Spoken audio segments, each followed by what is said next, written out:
It's The World This Week. 7 days, 4 Paris-based correspondents, 1 hour. The World This Week in partnership with The Daily Beast. Christopher Dickey, foreign editor. How are you?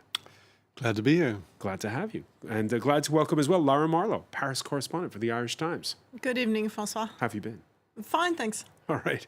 We're also in the company of Angela Diffley, who I run into sometimes at the cafeteria because she's with sister station Radio France International. Hello. And we always love visitors, and we have one in town today, Josephine McKenna, Rome correspondent for France 24. It's very cold, but it's lovely to be here. Thank you. But yeah, you've left for the great north here. Anyway, it's freezing. Can you do something about that? We'll try. The World This Week on Facebook and Twitter, hashtag World This Week. Donald Trump may have billed his recognition of Jerusalem as capital of Israel and the decision to transfer the embassy there as a milestone on the path to peace. That's not how the rest of the world sees it. The first fatality this Friday during protests in the Palestinian territories, 2 days after the U.S. president's announcement from the diplomatic room of the White House. This will immediately begin the process of hiring architects, engineers and planners so that a new embassy, when completed, will be a magnificent tribute to peace. A magnificent tribute to peace, Christopher Dickey. Well, of course he would say that, wouldn't he? I mean, it's going to be huge. I'm sure it's going to have a lot of gold and marble in it, and it's going to be a magnificent tribute to peace. But as I wrote at the Daily Beast, I think people are approaching this a little bit wrong. There is a huge symbolic thing about recognizing Israel as the capital, Jerusalem as the capital of Israel, even though it's been the de facto seat of government forever. But the idea that this is going to kill the peace process is misguided because basically the peace process wasn't going anywhere. It was dead. Netanyahu's been killing the peace process for a long time. And this basically endorses what Netanyahu has been doing. Except there is this one little bit which Secretary of State Rex Tillerson brought up today, which is that Trump was very careful not to say that Jerusalem is the undivided capital of Israel. And he also was very careful to say that this did not prejudge the borders of the city of Jerusalem. Now, that may just mean that Netanyahu... So what, this was a non-announcement on Wednesday? Well, no, it's an announcement that he's going to move the embassy, and it's an announcement that he's going to recognize Jerusalem as the capital of Israel. Which the U.S. already does, but it raises the question, which Jerusalem? Is he recognizing West Jerusalem, undivided Jerusalem? No, specifically he doesn't say that. Or is he recognizing this sort of amorphous idea of Jerusalem where he's going to put the embassy? He leaves a little bit of wiggle room there. Now, is that going to do any good? No, because Lara has been covering the Middle East for a long time. We watched endless times wiggle room, openings, diplomatic initiatives, things going forward or not, and then it all dies.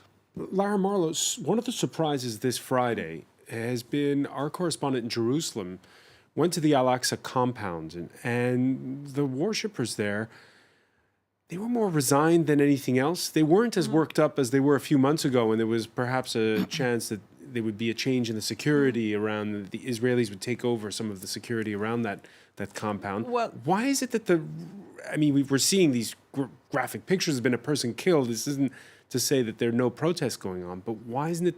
For one thing, Francois, anybody who actually gets into the Al-Aqsa complex in Jerusalem has been filtered by Israeli security.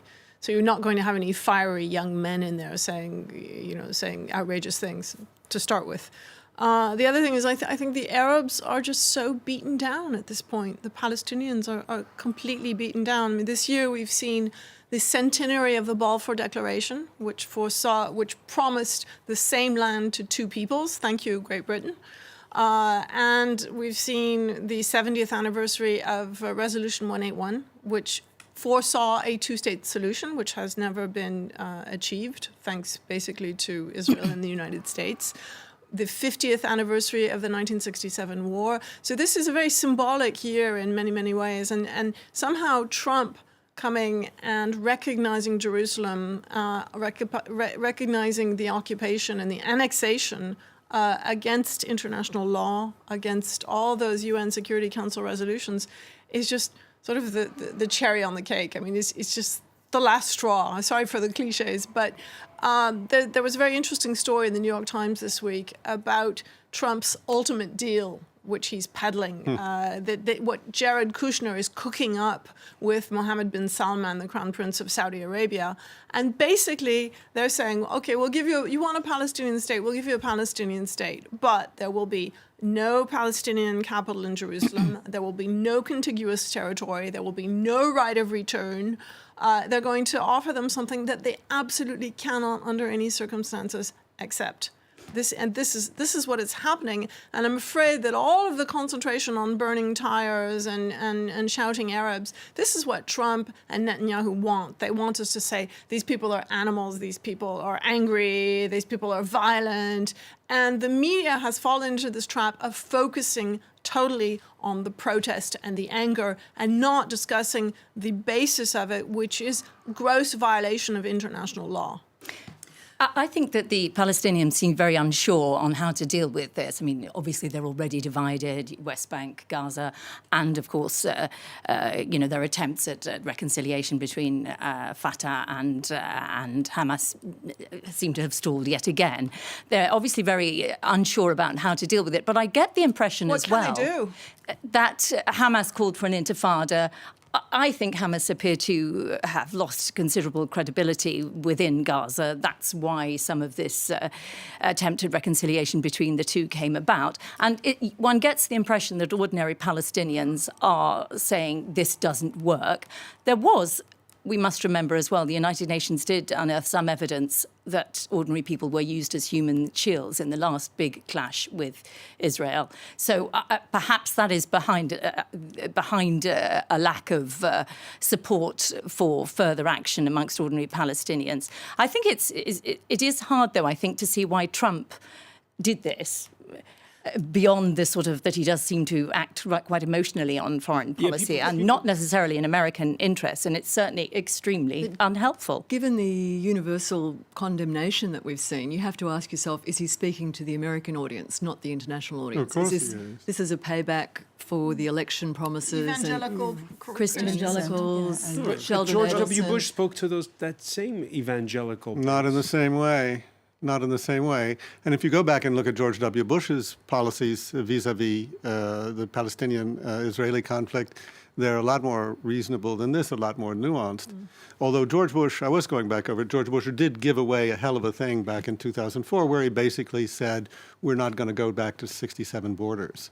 And once you take that out of the mix, you basically make diplomacy almost impossible. But it's point worth making that the EU declaration, I think it was the Berlin or Stockholm declaration, said we want Jerusalem to be the capital of two countries.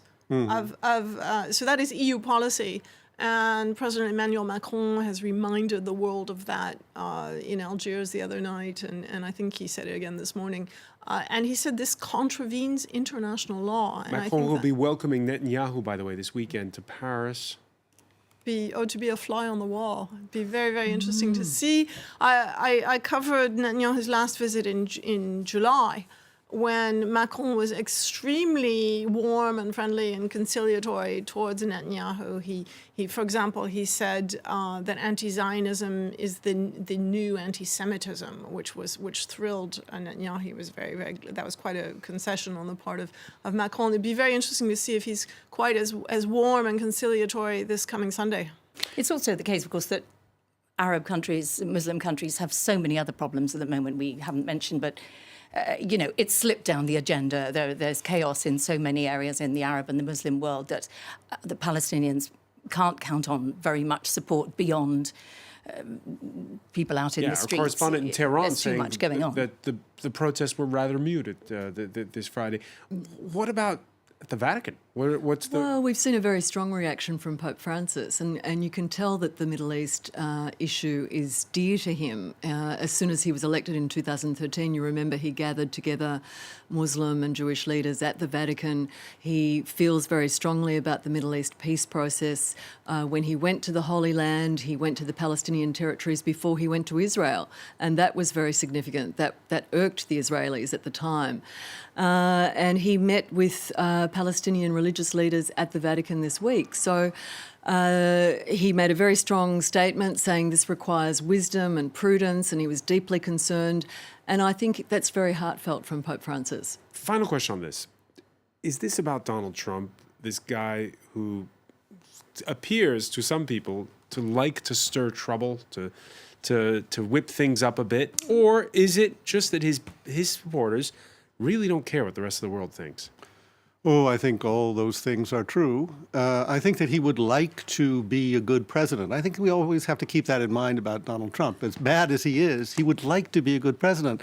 And he may be naive enough, and I think he is naive enough to think that somehow he is going to work a Middle East deal, the art of the deal in the Middle East that nobody else could do. But is that his concept of a good president? What is his concept of a good president? But this is the same man. I think you can go back to his Twitter feed just a couple of weeks ago and see that he still has on his Twitter feed 3 videos posted by Britain First that are absolutely disgusting anti-Muslim videos and that are an incitement. And it's fascinating with him because he doesn't, if you look at his Twitter feed, he doesn't retweet many people.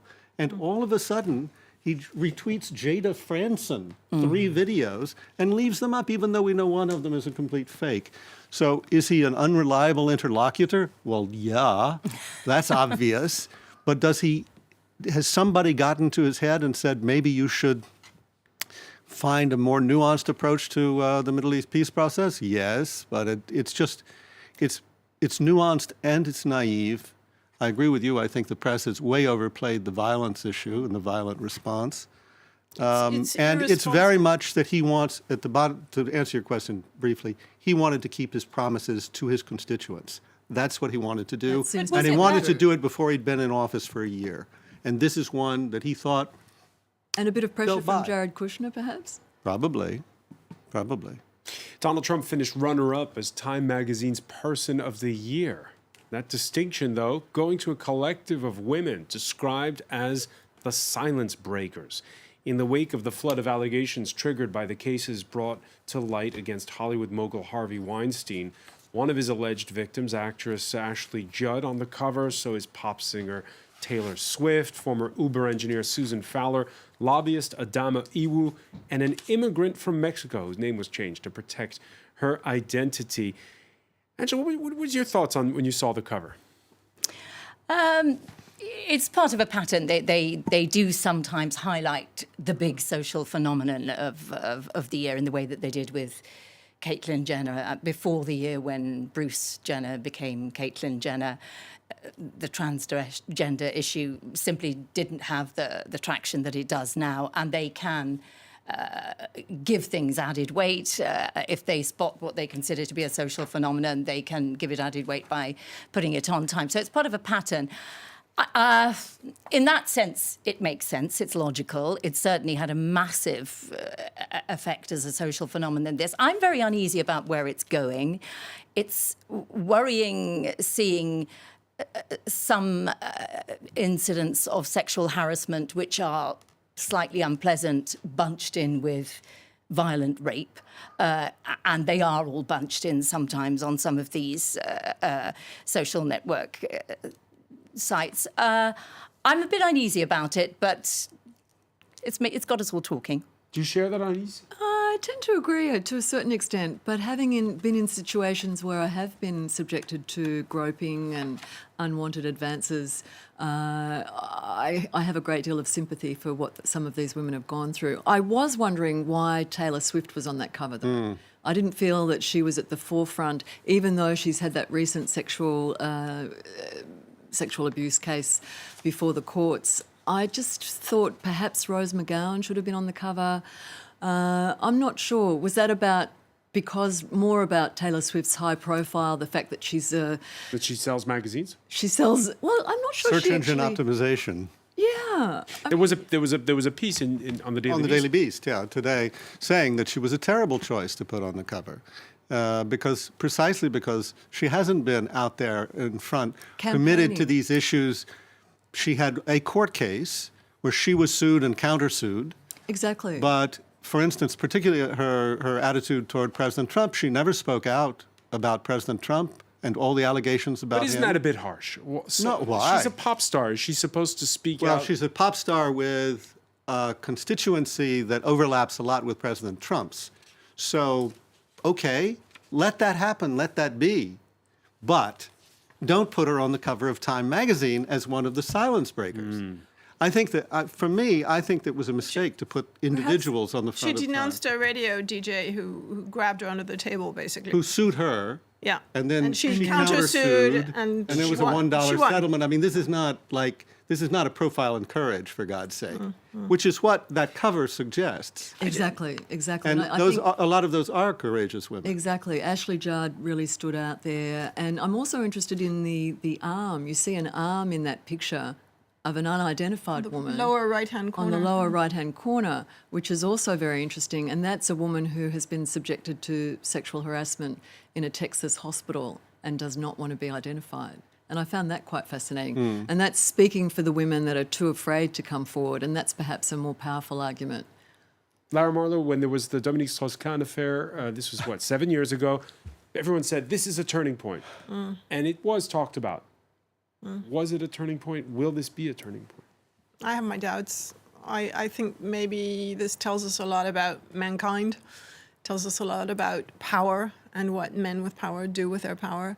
To me, the most shocking thing is that Donald Trump, he was one of the things that precipitated this, the so-called Access Hollywood tape, which I think was from 2005, when he made really lewd comments about women and talked about his own personal enjoyment of this sort of behavior. And subsequently, about 20 women denounced Donald Trump for having harassed them sexually. And the man is still in the White House. I mean, we have seen television presenters, CEOs, all kinds of men fall off their pedestals because of behavior, bad behavior. How Trump why is he not forced to resign over this? That's an important point, and I want to pick up on it. We just have to take a very quick break. We'll be right back. You're watching The World This Week.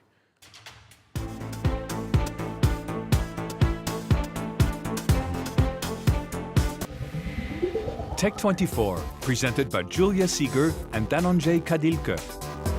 New technology, the latest innovation and its impact on a digital society.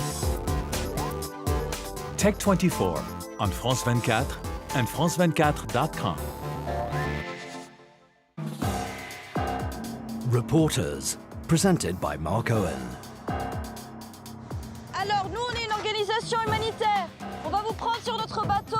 On vous prend en Italie. Over the past few months, rescues like these have become increasingly rare. Italian and Libyan policies are discouraging migrants from trying to cross. But in reality, the migrants can neither take to the sea nor return home. So they're thrown into prison, tortured, or sold as slaves. Reporters on France 24 and France24.com. Porque la historia se escribe día a día. Porque la actualidad no espera. La información, donde quiera que esté. En cualquier circunstancia. Todos los temas. Para entender el mundo. Para imaginar el mundo. France 24. Una mirada diferente. Ahora en español. Revisited, presented by Stuart Norval. In January 2011, thousands of Egyptians converged on Tahrir Square to protest against a society riddled with corruption and police violence. After days of demonstrations, some 850 people were killed and thousands injured. The regime fell. Today, citizens are plagued by the economic crisis. Politics has taken a backseat. Some Egyptians don't want to forget. They're sharing their revolutionary experience with new generations. revisited on France 24 and France24.com.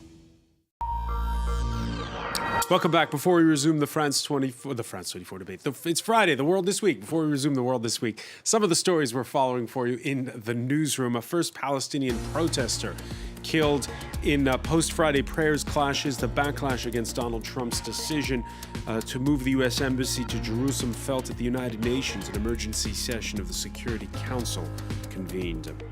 At least 14 UN peacekeepers killed along with 5 Congolese soldiers in the bloodiest attack on blue helmets there in years. ADF rebels blamed for the assault in North Kivu province. An overnight deal to agree on divorce and graduate to phase 2 of Brexit negotiations with the UK, agreeing to maintain full alignment with trade rules inside of the EU. Polish lawmakers approve an overhaul of the judiciary that effectively gives Parliament control over the selection of judges.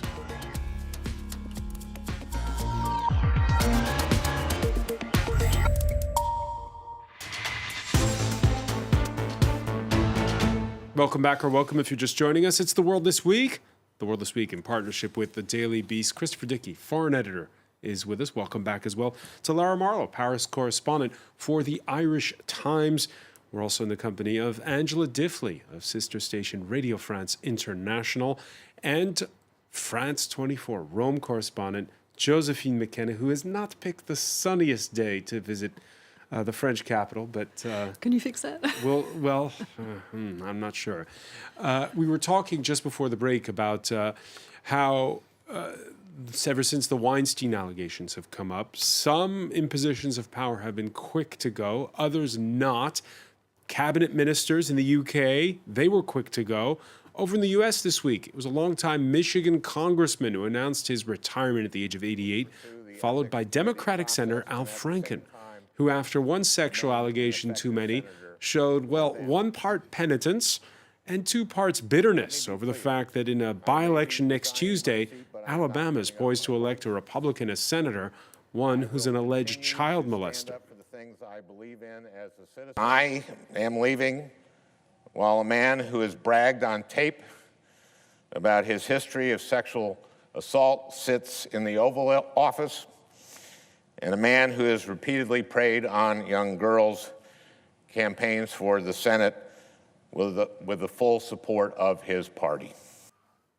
Chris Vicky, in the United States, there's a lot of debate, unease over Franken's resignation, not among the right, but among the left. Well, that's because the liberals don't want to lose an icon. They don't want to see a guy that they thought was going to be a standard bearer for the Democratic Party all of a sudden go down in flames because of really pretty ugly allegations.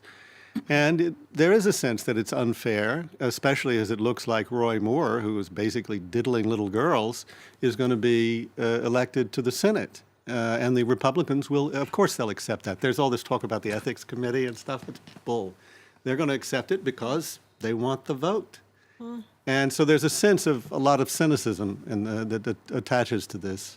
Harvey Weinstein was a big supporter of the Democratic Party. Sure. No side looks very clean in this as these things come out.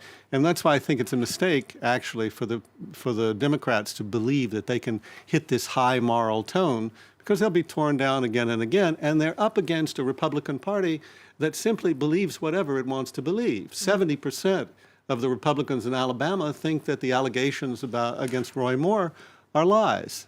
On the other hand, do you think we're going to get to the stage where when you're showing up to be a candidate, you have to present some sort of CV and guarantee that you haven't actually interfered with anyone or sexually abused anyone? And how can you do that? I mean, especially, who is attracted to politics? We'd like to think that it's about public service, right? But it's about, as Freud said, honor, power, riches, fame, and the love of women. That's what it's about. But yeah, I think what is odd as well is that the Weinstein thing led to this outpouring, and yet that is an industry of all industries, more so than politics, more so than anything, which is highly sexualized, where the boundaries are blurred, where people shoot scenes naked, they do scenes half dressed. It's a very particular sector, and that shocked everybody to the extent where we witnessed this outpouring, and yet Donald Trump is sitting in the White House, having openly admitted, as you say, Lara, to groping women. It's bizarre that showbiz, of all places, was where for me, one of the most interesting things that come out, I wish I had the exact quote, was when Billy Bush, who was in the van with Trump when Trump made those unfortunate remarks. He wrote a piece in the Washington Post, I think it was. New York Times. New York Times. This a week. mea culpa, right? But what the most interesting part of it was basically Trump saying, you can say anything, you can do anything, just don't go back, don't retract it, never apologize, basically. And that's what Trump is. He just never apologizes, like those videos, anti-Muslim videos. Doesn't pull back, doesn't apologize, and he did apologize for the Access Hollywood tape during the campaign, and now he's spreading the word that it really wasn't him. The voice was faked. Yeah. Locker room talking. I think it was his lawyer actually speaking there. All right, Found out. Billy Bush said no, it really was his voice Yeah. on the tape.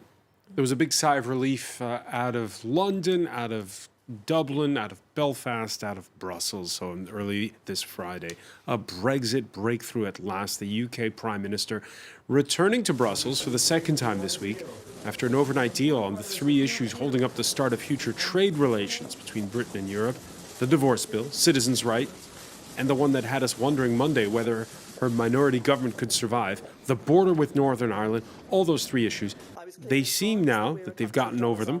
The unionist DUP forcing a rewrite, accusing Dublin of unilaterally trying to break Northern Ireland off from the rest of the UK. Now, though, Arlene Foster reassured for the time being, she says.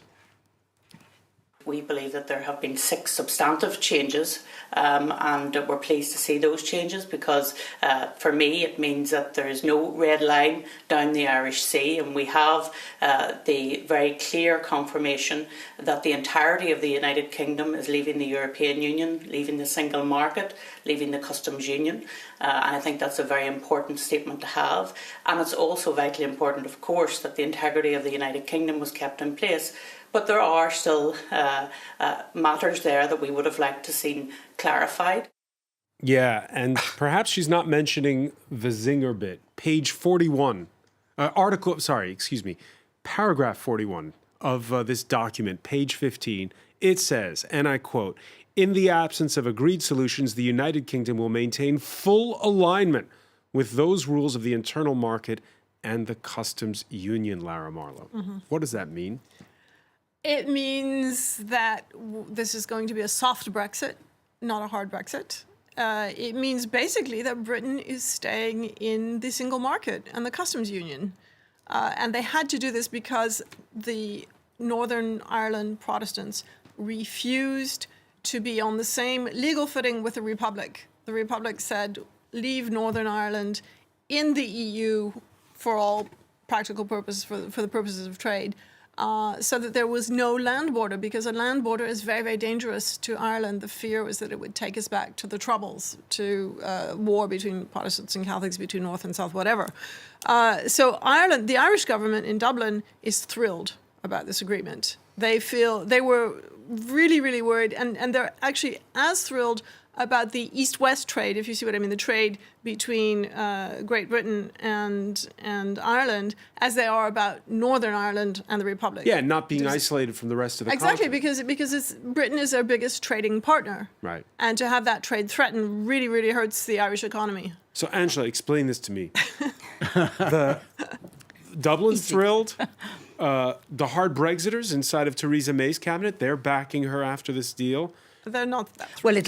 Well, what exactly is the difference between what was announced today and what was announced on Monday? Nothing very much, and I think a lot of people are suggesting that. Grandstanding? Yeah, I think Arlene Foster felt, the First Minister of Northern Ireland, who is the leader of the Democratic Unions, who prop up Theresa May in the Westminster government. I think she felt basically she'd been cut out. There had been too much of a rapport between Dublin and London on this particular issue, very late, but they had been trying to get the details right for the Monday summit. She felt cut out, made a fuss. The words aren't very different, but they, in a sense, don't mean anything very much either. Regulatory alignment can mean what they all want it to be until it is put to the test. And then we will have the same divisions we've had all the way through this. Even within the British cabinet, people aren't agreed as to what kind of Brexit they would like, let alone the different political parties you heard, in Britain. Laura, with this Ireland, this deal with Ireland, and effectively, yes, but as it'll that becomes apply more to and the more other, evident, to the other. You have to wonder. As that becomes more and more evident, those people who are unhappy with that idea will make their voices heard. It's immensely complicated, and the DUP, of course, prop up Theresa May. You think there'll be blowback? Just to finish that point, they prop her up, but if they overplay their hand, they could find themselves with Jeremy Corbyn in power, who is left-wing, who has zero interest in meeting their needs. So they have to be careful. The Dublin government, of course, has a veto, as does pretty much every European Union country, but Dublin has such high stakes for Dublin. So many things could go wrong. I think it is so much about words. In that you have to find something which everybody can fudge, everybody can sell to their own people temporarily, and then it'll all come crashing down when the negotiations start. It's a very big fudge. But you have to wonder if Britain, if all of the United Kingdom is staying in the customs union, in the single market, what are they leaving? Absolutely.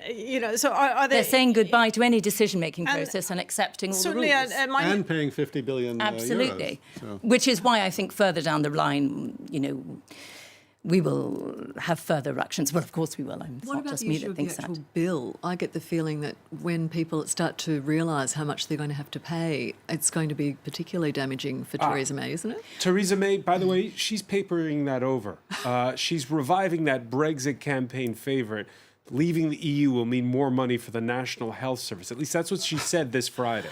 Well, I think it's a huge issue. How much are we paying? The back down has clear been... in Florence that we're a country that honours our obligations.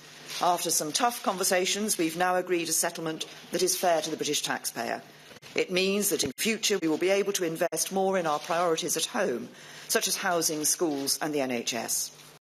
So that promise that was on the bus by Boris Johnson's bus, it's going to come true. The money's going to go to the National Health Service. I think that's just one of the many, and it's not even important anymore. So many things have gone so wrong that the 350 billion million for the National Health Service is just one of many things. What is interesting, there was a poll recently, and although the number of people who voted Remain and the number of people who voted to leave the EU has not substantially changed, surprisingly, in Britain. What has really changed, which is interesting, is the number of people now who say we would like a second referendum on the deal which is finally agreed, because people have so little confidence in the way the government are handling this that I think only 34% of people now oppose a second referendum. Isn't that called on an the election? Deal.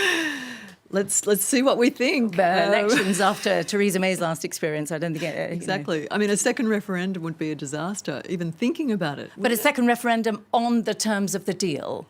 So, and voters, I think I'm sure, many will people read would... every paragraph of the deal. Exactly. Josephine, what's the take in your native Australia? Because when you see, we heard Arlene Foster, the head of the DUP, which she doesn't want is she doesn't want people in Northern Ireland to lose their Britishness. Well, I think in Australia and New Zealand, for example, they're just lining up to try and make money, secure their own trade deals and take advantage of this situation. I don't get the sense that there's a real sense... But when she couches it in identity terms... I think Australia's really moved on from there. Because you remember a few years back, you had that referendum whether or not to no longer have the Queen as the head of state. Which I don't know that really reflected public opinion. It was just a flawed structure in the referendum itself. But what we've seen recently is a foreign policy paper from the government in the last couple of weeks.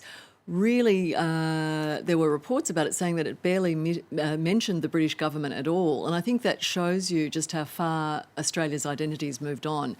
But certainly the New Zealand government and the Australian government are lining up to try and take advantage of the situation and exploit any new trade deals that might be coming their way. When Britain joined the EU back in the 70s, it's interesting, it was seen as a catastrophe in Australia because you had so much trade with Britain and now this trade was going to the EU instead of to Australia. And I think it's Malcolm Turnbull, your Prime Minister, has said that it actually turned to a huge advantage for Australia because they increased their trade with Asia so much. They're so focused on China right now. Yeah. They've moved on. I think the party's moved on. The life of an English-language Paris news correspondent means having to draw in the public with headlines like, "He's the most famous rocker you've never heard of." And that maybe is why Johnny Halliday's death matters so much. The French Elvis, as some called him, succumbing after a courageous fight against cancer at the age of 74. He was only 17 when the Elvis-obsessed Johnny helped introduce rock and roll to the French, topping the charts with his covers of American and British hits. Les portes du pénitencier bientôt vont se fermer. Johnny's career didn't stop there, changing his style with the times, as you can see, and always maintaining his working-class touch.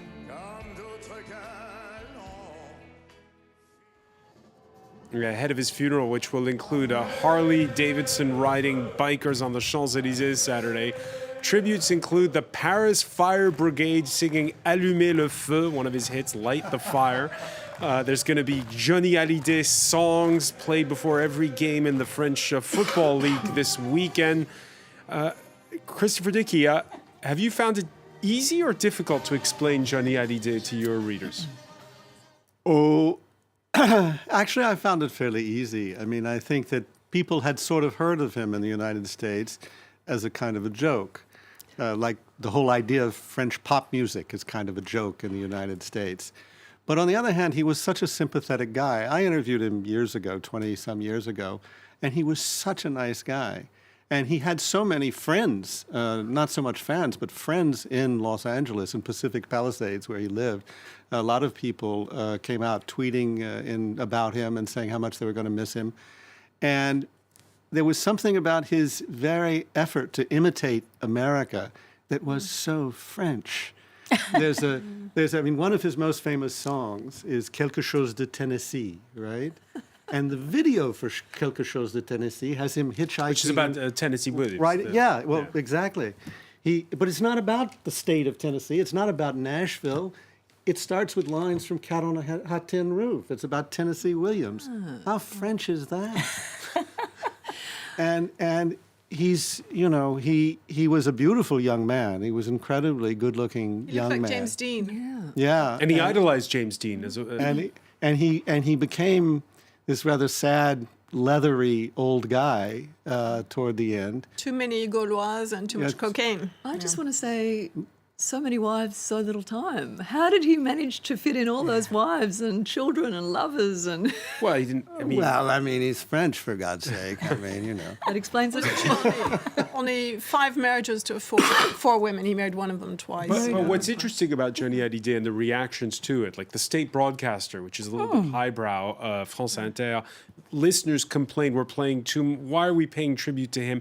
There's this dichotomy between the Paris that is, you know, the left bank Paris, the intellectual Paris, and the rest of the country. It's a sort of high culture, low culture phenomenon.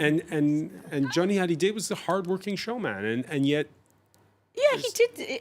I have the impression, I got quite into it this week. I'm not a big fan of his music, but the personality and the grip he has on France is extraordinary.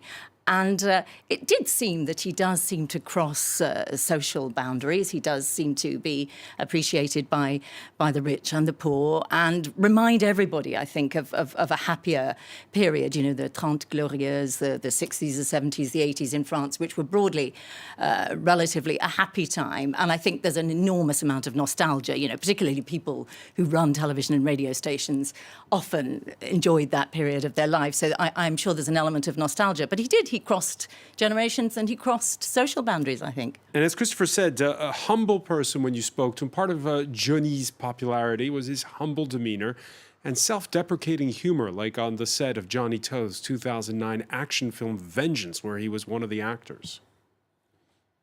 I didn't have much dialogue, so that was okay. And holding a gun, well, I already knew how to do that. And that was a bit like the man you met. Very much so. I mean, he was very, very easy to talk to, very relaxed, very comfortable in his skin, and You know, a lot of celebrities, you couldn't say those things about them. Do you think he represented everything French people want to be? Sex, drugs, rock and roll, car crashes, women? Yeah, well, yeah. I mean, I don't think that's unique to the French. But I think that also he had that, again, it was the weird Americanness, the sort of America through, it's like Lucky Luke, right? It's America through the French filter is a very strange kind of thing for Americans to behold. And he was the epitome of this with his Harley Davidsons. It's like, you know, in America, Zippo lighters, cigarette lighters, they're no big deal. Here, they're a fetish item. Harley Davidsons, they're a big deal in America, but they're a really big deal here in France. He had a sort of a sad childhood. His father was Belgian and abandoned his mother, and he was raised by an aunt who was married to an American. And it was this American uncle by marriage who called him Johnny. And he actually took the American cousin's name, Hallyday, which was misspelled on a record cover, and he kept the misspelling. And his first public performance, as far as we know, he was 10 years old, and he wore a fringed cowboy suit and sang the ballad of Davy Crockett. So this was this fascination with America was something that went all the way back to his childhood. And most of the musicians who he imitated, I mean, not only Elvis, of course, but Otis Redding and Ike Tina Turner, and they're all les Anglo-Saxons. But what was interesting to me is that it went in one direction. It went from America and Britain to France, but it didn't go back the other direction. He was never appreciated in America or in Britain. And I think for a lot of Anglo-Saxons, this French devotion, popularity, amazing obsession with Johnny Hallyday is incomprehensible. Yeah, it's a mystery. And by the way, the mourning is not just in France; it's also in places like Belgium and Canada and in Quebec. I mean, La francophonie in the French-speaking world. Lara Marlowe, I want to thank you. I want to thank Josephine McKenna, Angela Diffley, Christopher Dickey. Stay with us. Media Watch is next.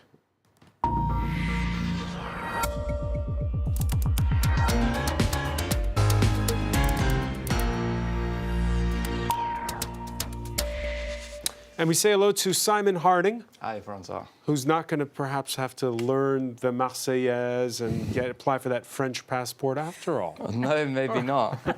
Although I could switch to my Italian nationality. Well, there you go. But indeed, we are talking about Brexit. It's our first topic. It's the main trending topic on social media today, so it is fitting to start with that. And just an initial one from CNN. It's quite interesting, I think, to get an outside point of view from this, who said, Brexit breakthrough in Brussels comes after a week of drama.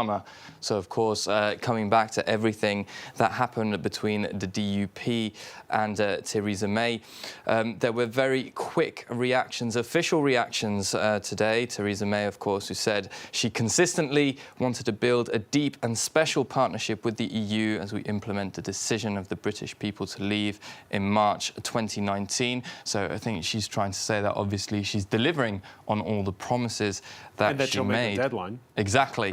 We'll come back to the deadline afterwards. Jeremy Corbyn, of course, straight away was also one to react. He said that the Tory chaos and posturing had caused damaging delay and risked serious harm to our economy, and also said there needed to be a much stronger approach to the second round of negotiations, which will start on trade shortly. John O'Farrell said Theresa May had basically just scrolled straight to the end of the document and ticked the box saying she had read the Brexit terms and conditions. So we were talking about the deadline, and he's certainly saying that, and what CNN was saying, that she doesn't really have that much of a clue and that she's just going along with it because she needs to deliver. Yeah. And something has to be done. Ben Nutland, a social democrat, he said, so we're staying aligned with both the single market and the custom union, so surely it would have made sense just to stay in both. Again, and a lot of unhappiness today, a lot of criticism to the deal, regardless of where you're standing, whether you want even more detachment from the EU or less. Stephen Wolf, the MEP, said, not to worry, the withdrawal payment is fair. fair, the British taxpayer, he's quoting that, of course, I think will be the judge of that when we find out how much it is. Barnier says he won't reveal to amount to avoid political controversy. So, of course, a lot... Former UKIP MEP, right? In the north of England, exactly. Yeah. So a lot of doubts and question marks hanging on this agreement still. As Jamie McFadden said, and we were talking about deadlines just now, Theresa May has decided to take the student's approach towards deadlines, leave it till near the deadline and pull an all-nighter and compromise on quality due to running out of time. Wonder if she had a bottle of Monster to keep her going. So once again, Monster, an energy drink, of course. And she's once again questioning... I'm not that old. I know what Monster is, Simon. But once again... talking about whether or not she really knows what she's doing. And we were talking about different reactions. This is from Paul Golding from Britain First, which is Britain's far-right party, who says, Theresa May has sold us down the river.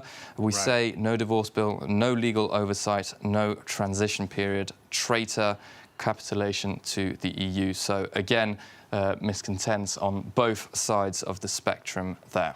All right. Before we go, you have a little mystery that's been solved, I take it? Exactly. Mystery solved concerning the Leonardo da Vinci painting, which was sold for $450 million. And it turns out that it was Saudi Arabia's Crown Prince Mohammed bin Salman who bought it through a proxy. And, of course, that's been criticised a lot because he is the person who's leading the anti-corruption purge throughout the Saudi elite. And a Business Insider, for example, saying the nature of the painting, a rendition of Christ, and the timing of the purchase, less than 2 weeks after the corruption purge, calls into question whether the Crown Prince has been selectively targeting people in the crackdown. So a lot of reactions to that and as to whether he's been ethically correct throughout the whole process. Or simply just a patron of the arts. Many thanks, Simon Harding. I want to thank our panel once again. Thank you for joining us here in The World This Week.